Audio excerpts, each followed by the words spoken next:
Corona virus মনে আছে তো? একটা অদৃশ্য জীবাণু কিভাবে পুরো পৃথিবীকে হাঁটু গেড়ে বসিয়েছিল, তা আমরা সবাই চোখের সামনে দেখেছি। কিন্তু আপনি কি জানেন, এখন আবার এমন এক নতুন অণুজীবের খবর ছড়িয়ে পড়েছে, যাকে বলা হয় মস্তিষ্ক খাওয়া আমিবা, নেগলারিয়া ফাউলেরি।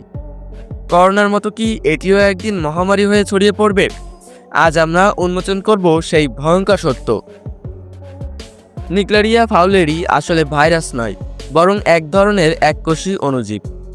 এটি উষ্ণ ও অপরিষ্কার মিষ্টি পানির উৎসে বেঁচে থাকে, যেমন হ্রদ, নদী, জলাধার, এমনকি অপরিষ্কার সুইমিং পুলেও।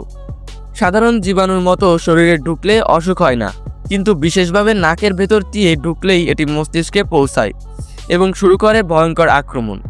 ধরুন আপনি নদীতে ডুব দিলেন, পানি নাক দিয়ে ঢুকলো। যদি সেখানে এই অণুজীব থাকে, তবে সেটা সরাসরি আপনার মস্তিষ্কের স্নায়ুপথে পৌঁছে যেতে পারে। এই ভাইরাসটি প্রথম আবিষ্কার হয় 1899 সালে। 1965 সালে প্রথমবার মানুষের মৃত্যুর সঙ্গে এটির যোগসূত্র প্রমাণিত হয়। এর নামকরণ করা হয় অস্ট্রেলিয়ান বিজ্ঞানী ম্যালকম ফাউলার এর নামে। এই জীবাণুটি সাধারণত তিনটি রূপে থাকে: সিস্ট, ট্রোফোজোইট, ফ্ল্যাগেলেট। সাধারণত ট্রোফোজোইট সক্রিয় রূপ, এটি মস্তিষ্কে আক্রমণ করে। শরীরে প্রবেশ করলে এটি দ্রুত ট্রোফোজোইট রূপে সক্রিয় হয় এবং মস্তিষ্কে পৌঁছে টিস্যু ধ্বংস করতে শুরু করে। এবার চলুন জেনে আসা যাক এটি কিভাবে আমাদের শরীরে প্রধানত প্রবেশ করে। এটি আমাদের শরীরে প্রবেশ করার একমাত্র উপায় নাকের মাধ্যমে পানি ঢোকা, পান করার মাধ্যমে নয় বা খাবার থেকেও নয়। উদাহরণস্বরূপ, সুইমিং পুলে ক্লোরিন না থাকলে, নদী বা পুকুরে ডুব দিলে, অপরিষ্কার পানি দিয়ে নাক পরিষ্কার করলে।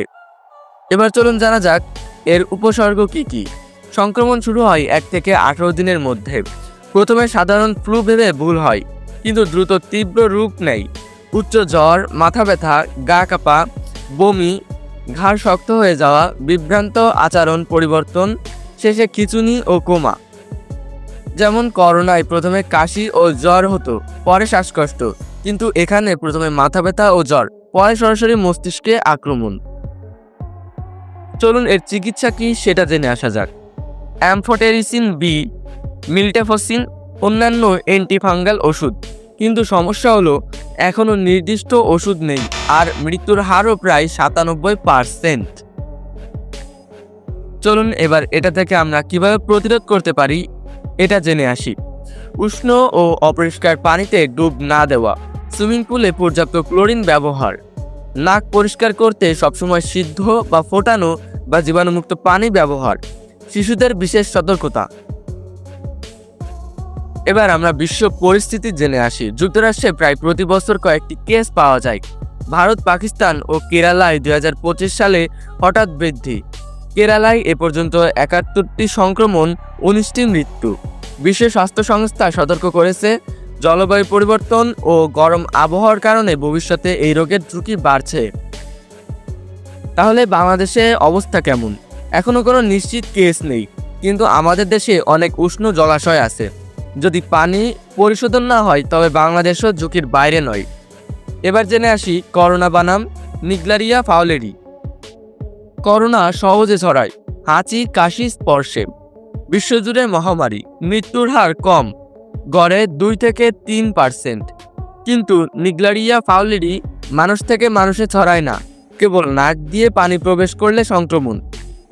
কিন্তু আক্রান্ত হলে মৃত্যুর হার প্রায় 97%। তাই করোনার মতো মহামারী হওয়ার সম্ভাবনা কম, কিন্তু যাদের হয় তাদের জন্য করোনার চেয়েও ভয়ঙ্কর।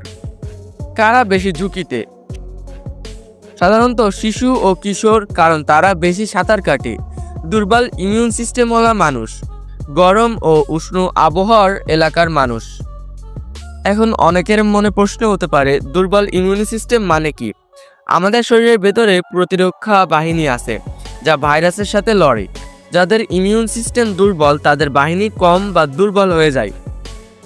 ভাবুন, একটা বাড়ি, শক্ত তালাচাবি থাকলে চোর ঢুকতে পারে না, কিন্তু তালা যদি ভাঙা বা হালকা হয়, চোর সহজে ঢুকতে পারে। ঠিক তেমনি ভাইরাসও দুর্বল ইমিউন সিস্টেমওয়ালা মানুষের শরীরে সহজে আক্রমণ করে। এ কারণে শিশু, বৃদ্ধ বা অসুস্থ মানুষদের ঝুঁকি বেশি, কারণ তাদের ইমিউন সিস্টেম কম থাকে। নিউক্লারিয়া ফাউলেরি হয়তো করোনার মতো বিশ্ব মহামারী হবে না, কিন্তু একজন আক্রান্ত মানুষের জন্য এটি ভয়াবহ দুঃস্বপ্ন। তাই আমাদের এখনই সচেতন হতে হবে। পরিষ্কার পানি ব্যবহার, ঝুঁকিপূর্ণ পানিতে সাঁতার না কাটা, এই ছোট ছোট পদক্ষেপই পারে আমাদের বাঁচাতে। মনে রাখবেন, সতর্ক মানুষই নিরাপদ মানুষ। দেখা হচ্ছে নতুন কোনো ভিডিওতে। আর এই ভিডিওটি ভালো লাগলে ভিডিওতে অবশ্যই লাইক দিবেন আর আমাদের চ্যানেলটি অবশ্যই সাবস্ক্রাইব করবেন।